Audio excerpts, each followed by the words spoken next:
August 12, 2025, a date that would be etched into the memory of a generation. The world held its breath, united in fear and uncertainty, as millions gathered in city squares, homes and offices, eyes glued to screens, waiting for any sign of hope or disaster. News flashed everywhere, across every device, every channel. The Russian destroyer Admiral Gorshkov and the American cruiser USS Lake Champlain faced off in the Northwest Passage, a place once known only to explorers and scientists. Just meters apart, weapons primed, crews tense, one mistake, one miscalculation, could ignite a global war that would change the course of history forever. The Arctic, once silent and remote, was now the world's most dangerous flashpoint. Markets crashed, economies trembled, and the world's financial heart skipped a beat. The UN Security Council erupted in chaos, diplomats shouting over each other, desperate to find a solution as the world teetered on the edge. Military analysts spoke of nuclear tripwires and escalation ladders, their voices grave as they explained the terrifying logic of deterrence and retaliation. This was no proxy war. This was two nuclear superpowers face to face. The stakes were nothing less than global survival, with the fate of millions hanging in the balance. For days the standoff dragged on. Diplomacy froze as if the very air in the Arctic had seeped into the halls of power, chilling every attempt at dialogue. Washington accused Moscow of aggression. Moscow accused Washington of provocation. The blame game played out in headlines and press conferences, fueling the fire. Both sides were trapped by pride, unable to back down, their leaders locked in a dangerous dance of brinkmanship, each fearing the consequences of appearing weak. The world watched, paralyzed, as the giants stared each other down.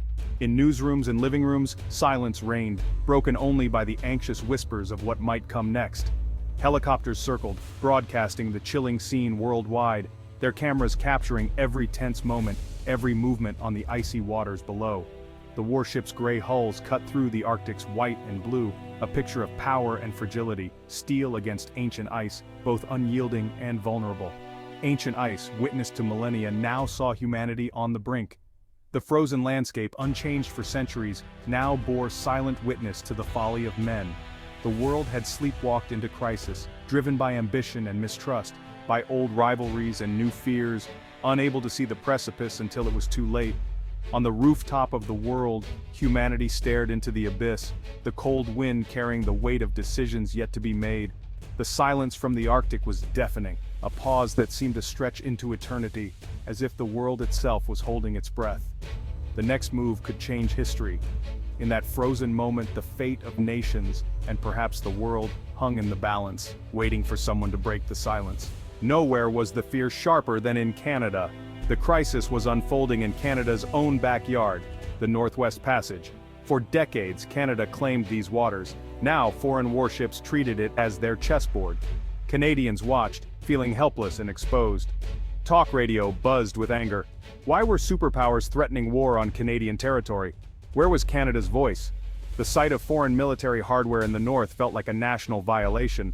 Ottawa's corridors echoed with anxiety. Canada's military, outmatched, could only watch. The government's words were powerless against warships. The crisis exposed a painful truth. Canada was a spectator in its own north. From Inuit communities to city streets, one question lingered. Had Canada lost control of its destiny? The nation felt smaller, more vulnerable than ever. The crisis's roots ran deep, into the melting Arctic ice. Once impassable, the Arctic was opening up thanks to climate change. New shipping lanes like the Northwest Passage and Northern Sea Route promised faster global trade. Beneath the ice, vast, untapped oil and gas. The Arctic became the world's new frontier, a treasure chest and a battleground.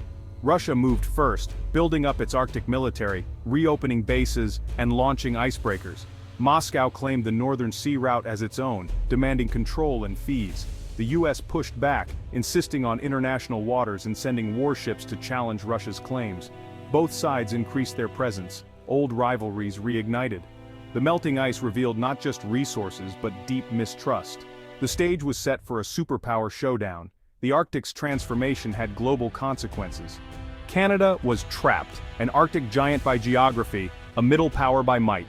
Its vast icy expanse was both a blessing and a burden, a land of untapped potential and unending challenges. The US was its closest ally, but they clashed over the Northwest Passage's status. This waterway, increasingly navigable due to melting ice, was a strategic prize coveted by many. Siding with Washington risked surrendering sovereignty. Confronting them was unthinkable.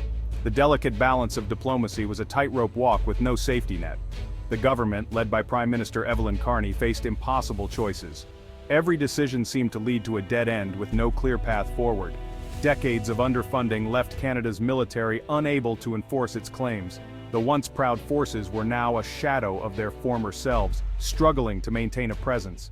The Canadian Rangers could monitor but not stop superpower warships. Their dedication was unmatched, but their resources were limited. Ottawa's options were all bad. Protest and be ignored, mediate with no leverage, or do nothing. Each choice carried its own set of risks and potential consequences.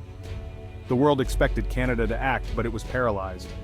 The weight of expectation was heavy, yet the means to fulfill it were lacking.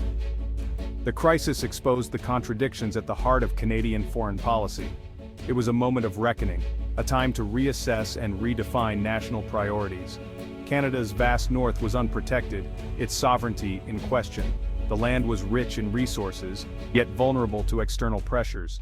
The superpowers played chicken, Canada stood in the middle of the road. It was a dangerous game with high stakes and uncertain outcomes.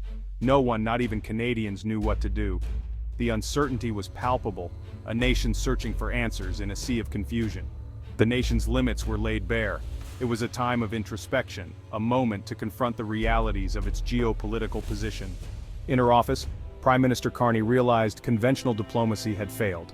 Canada's weakness could be its strength. It could change the game. Thus, the Carney Doctrine was born, not a threat, but an idea. On August 18th, Carney addressed the world, calm and resolute. She reframed the Arctic as a shared global heritage, not a battleground. Her proposal, an Arctic corridor, a demilitarized shipping lane, managed by neutral states like Finland, Sweden, Iceland, and Singapore. The corridor would be open to all, ensuring safe, peaceful transit. The Carney Doctrine transformed conflict into cooperation. It sidestepped sovereignty disputes, letting all sides keep their claims but pool authority. Both the US and Russia could de-escalate without losing face. It was an elegant off-ramp from war. Canada offered a new path, one only it could propose. The world listened. Carney's speech changed everything. The world shifted from talk of war to talk of peace. The Carney Doctrine offered cooperation, not confrontation. For the US, it guaranteed open Arctic waters, without risking conflict. The president could claim a diplomatic win. For Russia, it secured economic interests and legitimacy without appearing to back down. Both superpowers could step back from the brink, saving face. The doctrine didn't force anyone to admit defeat, it changed the question entirely. Canada, as honest broker, gave both sides diplomatic cover. Creative thinking triumphed where force would have failed. The crisis became a test of imagination, not arms. Canada had shifted the world's focus, and its fate. With hope rising, Canada worked to turn the Carney Doctrine into reality.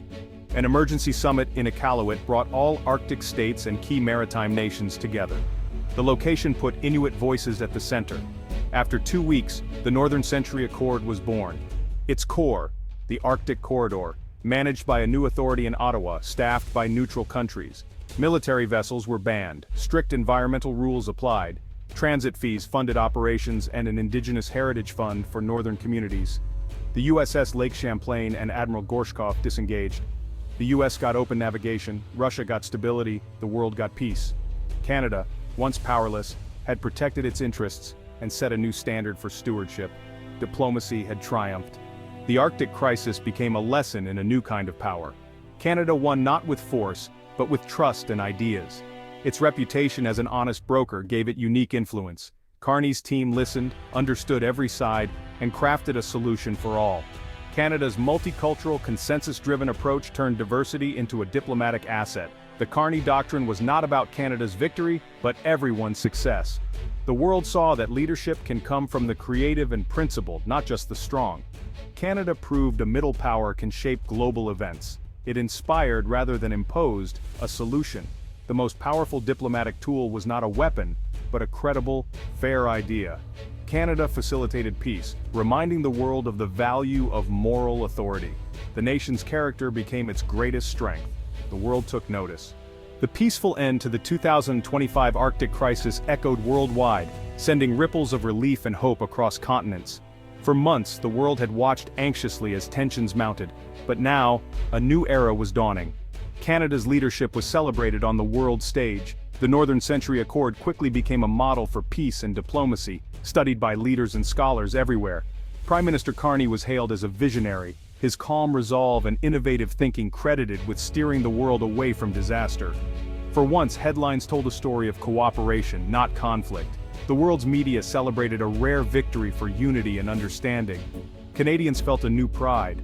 Success came from being true to their values of fairness, inclusion, and respect for all peoples. The nation's spirit soared as communities came together in celebration. The Arctic corridor thrived, safe and sustainable. New eco-friendly shipping routes opened, bringing prosperity while protecting the fragile environment. Indigenous communities benefited, becoming true partners in the new Arctic economy. Their voices were heard, their traditions respected, and their futures brighter than ever. The region shifted from a symbol of conflict to a model of cooperation. Scientists, diplomats, and entrepreneurs from around the world now worked side by side in the Arctic. The crisis proved that diplomacy and creativity could outmatch military might. The withdrawal of warships marked a turning point as peace triumphed over force. Canada's unique voice and approach had changed the world, inspiring other nations to seek peaceful solutions to their own disputes. The North was secure, and Canada's place in the world was clear. The country stood as a beacon of hope and stability in uncertain times. The lesson was unmistakable. Even in an age of great power rivalry, ideas and moral authority matter. The world had witnessed the power of principled leadership. Canada had found its voice and helped save the world from the brink, proving that even the smallest nations can make a difference when they stand for what is right.